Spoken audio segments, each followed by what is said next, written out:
તો ભગવાન મજબૂર થઈ જાય તમને આપવા માટે કે તમે તમારા કોઈ નાનો માણસ પ્રામાણિકતાથી કામ કરે છે તો તમે એને આપવા માટે મજબૂર થઈ જાવ છો કે નહીં કે આ વખતે એનો પગાર વધારી દઈએ?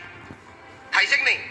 તમને એમ થાય છે કે નહીં ચલો આ વખતે દિવાળીએ જરા એને એક્સ્ટ્રા બોનસ આપીએ? માણસે કામ કર્યું આ વર્ષે, એવું તમને પણ કોઈક તમારો નાનો માણસ હોય જે નિયમિત તમે 9 વાગે કીધું હોય તો 9 વાગે આવીને ઓફિસ ખોલી નાખે, કચરા પોતા કરી નાખે, દોડાદોડી કરે, 2 જગ્યાએ તમે મોકલો તો બપોરે 2 વાગે દોડી આવે, ખાતો ઇમરજન્સી આવી તો જમતો ઊભો થઈને ભાગ્યો હોય અને સાથે તમને વફાદાર રહ્યો હોય કે 5 રૂપિયાનું આગુ પાછું ના કર્યું હોય, એવા માણસ પ્રત્યે તમને લાગણી રહેશે કે નહીં? હા કે ના?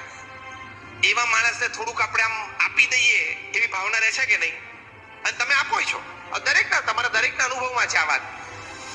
તો એ ભાવના આપણામાં પણ એક યુનિટના માલિક તરીકે છે.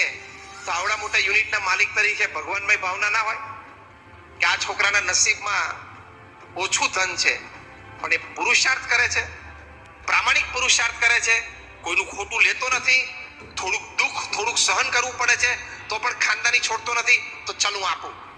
એકવાર એને થઈ જાય ને કે ચાલ હું આપું તો તારા ઘરમાં સમાશે નહીં. જે વ્યક્તિ પુરુષાર્થ કરે છે, બીજું સાતત્ય એટલે કે સતત પુરુષાર્થ કરે છે, અને ત્રીજું નૈતિકતા અને પ્રામાણિકતા રાખે છે ને, ભગવાને ન ઈચ્છ્યું હોય તો પરાણે તમને મદદ કરવી પડે. આપણા સત્શાસ્ત્રોનો અભિપ્રાય છે. કદાચ તમારા ભાગ્યમાં ઓછું હોય ને તો ભગવાન મજબૂર થઈ જાય તમને આપવા માટે કે તમે તમારા કોઈ નાનો માણસ પ્રામાણિકતાથી કામ કરે છે તો તમે એને આપવા માટે મજબૂર થઈ જાવ છો કે નહીં કે આ વખતે એનો પગાર વધારી દઈએ? થાય છે કે નહીં?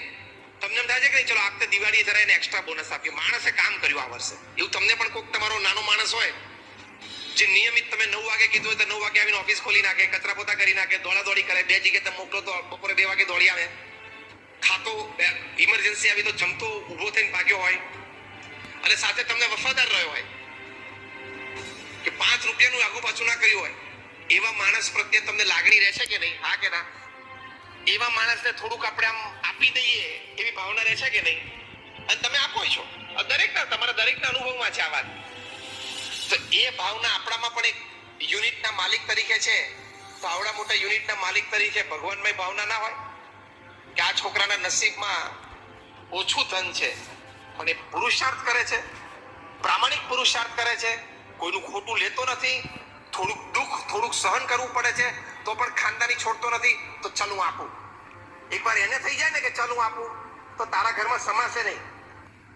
જે વ્યક્તિ પુરુષાર્થ કરે છે, બીજું સાતત્ય એટલે કે સતત પુરુષાર્થ કરે છે, અને ત્રીજું નૈતિકતા અને પ્રામાણિકતા રાખે છે ને, ભગવાને ન ઈચ્છ્યું હોય તો પરાણે તમને મદદ કરવી પડે.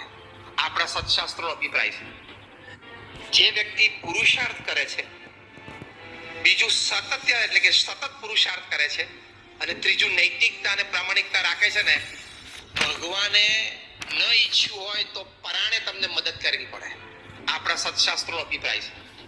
કદાચ તમારા ભાગ્યમાં ઓછું હોય ને તો ભગવાન મજબૂર થઈ જાય તમને આપવા માટે કે તમે તમારા કોઈ નાનો માણસ પ્રામાણિકતાથી કામ કરે છે તો તમે એને આપવા માટે મજબૂર થઈ જાવ છો કે નહીં કે આ વખતે એનો પગાર વધારી દઈએ? થાય છે કે નહીં?